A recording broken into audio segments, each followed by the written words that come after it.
Enfin, le temps arriva que Dieu avait fixé pour que l'enfant Jésus vînt au monde.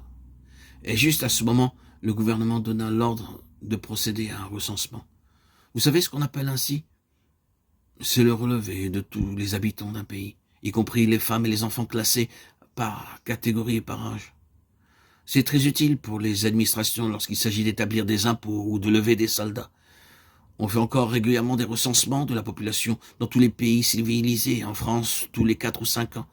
Mais en Palestine, à cette époque, le recensement ne se faisait pas comme en Europe aujourd'hui, où chacun reste chez soi et n'a qu'à remplir une feuille de questions.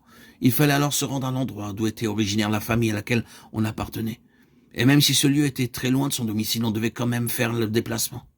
Or, Marie et Joseph appartenaient à la famille du roi David, lequel était originaire de Bethléem, pas très loin de Jérusalem.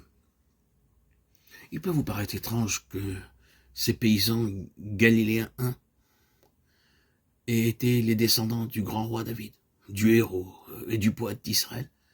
Mais cela se comprend aisément. David ayant eu de très nombreux enfants, en 1000 ans, toutes les familles nées d'eux n'étaient pas restées dans les riches fonctions. Beaucoup étaient redevenus simples et humbles. Ainsi en était-il de Joseph et de Marie. Ils étaient réellement de la race de David, ce qui ne les empêchait pas d'être de pauvres gens. Seulement, le jour du recensement, c'était à Bethléem qu'ils devaient se rendre pour se faire inscrire, ce qui représentait un long voyage. Notez bien cependant que tout cela a été voulu depuis toujours par Dieu. Les prophètes, vous le savez, avaient annoncé que le Sauveur naîtrait à Bethléem et qu'il serait le descendant de David. Si l'enfant devait voir le jour à Bethléem parce que l'ordre du recensement y envoyait ses parents, c'était encore la preuve que la volonté du Tout-Puissant se manifestait, que cet enfant serait vraiment le Fils de Dieu. Il ne restait pas moins que la route serait longue et fatigante. Il fallait suivre toute la vallée du Jourdain pendant près de 80 kilomètres. Et ensuite remonter vers Jérusalem et aller encore un peu plus au sud. Ou bien on devait prendre par En-Ganim et Shichem, la route des montagnes qui sans cesse est en côte et en descente, 4 ou 5 jours au trou de l'âne. Et Marie devait être épuisée. En arrivant à Bethléem, elle espérait se reposer. Mais le recensement provoquait des quantités de déplacements semblables. Lorsqu'elle et Joseph essayèrent d'entrer dans l'espèce d'hôtellerie qui se trouvait aux abords de la ville, semblable à celle qu'on voit encore en Orient, pas très confortable et fort bruyante, ils la trouvèrent pleine à craquer, d'hommes, de femmes, d'enfants et même d'animaux. Pas de place. Ils durent s'éloigner, bien lasses et peut-être découragés.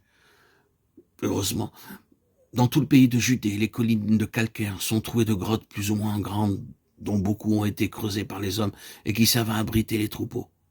On les voit encore lorsqu'on visite la Palestine, bien pauvres étables, où traîne un peu de paille, ou creusée dans la paroi, une mangeoire est pleine de fourrage. C'est dans une de ces grottes que Joseph, ne sachant où installer Marie, vint chercher refuge avec elle. Probablement, ils lui firent mettre dans un coin leur petit âne, le fidèle compagnon de leur chemin.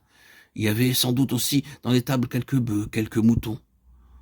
Pour les descendants du roi David, ce n'était pas un bien beau gîte, mais Dieu, en décidant ainsi, voulant donner aux hommes une grande leçon, que c'est dans la pauvreté et l'humilité qu'on le trouve, et que le dénuement d'une âme simple lui plaît davantage